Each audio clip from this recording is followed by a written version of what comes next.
your voice. These are the words that stayed with me after your phone call. Will you help with the project was the other phrase.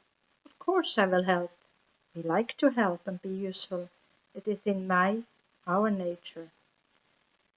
Having just had a sense of uselessness, being stuck in the house, old and so-called vulnerable, and not being able to help friends in pain, who wouldn't say yes? But then it also came quickly to me. Can you do what is asked of you? Finding your voice. I remember the time when Switzerland at last, and as one of the last countries, had a vote on whether to give women the right to vote. It was 1971 and I was 21 years old.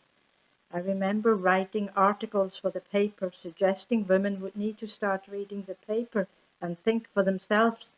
Otherwise, they would just vote like their men and nothing much would change. Then my feet took me to Belfast and Corrymeela. How would I find my voice in a new place and a new language? I recall going to a conference at Corrymeela on the role of the press during the Troubles. I discovered that we were just two women there and neither of us spoke. But we did have a conversation and decided to change this. Both Kate and I began to work with women. It didn't lead to a revolution, but by meeting, sharing their stories and information, small projects started. Holiday clubs, dinners for old people, education projects. Women found their voice and in small groups worked to bring about change in their area. I remember a group of inner city women meeting Martin McGuinness and talking about the changes they would like to see happen in schools after the abolition of the 11 plus. As you see, some stories never end. We organized weekends for women in the church, another institution where women's voices are not heard. There were Catholic women who felt so strongly they had gifts to offer and were rejected.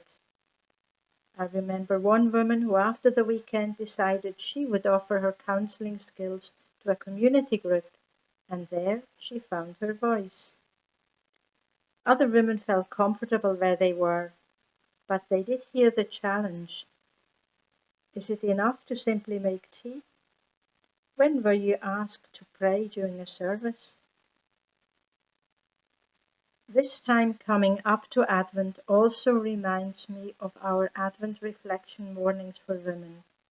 One such morning was focusing on Mary. Young women spoke about their involvement in the Legion of Mary and how it gave them confidence. We intended to do craft activity, making an Advent ring or an origami star. This was another opportunity to share. One group danced with Helen Lewis, a ballet teacher who had survived Auschwitz. All this then became part of the final worship, where in dance, music, poetry and lighting candles, we found our voice. Have I found my voice? Reflecting, it is a feat that took me to places I would not have chosen to go to, but where I found a space to meet with others. In relationships, I found my voice by joining other voices. That is why you carry me, mommy, oh mommy. You soak me in the source of your strength, and my soul is yesterday.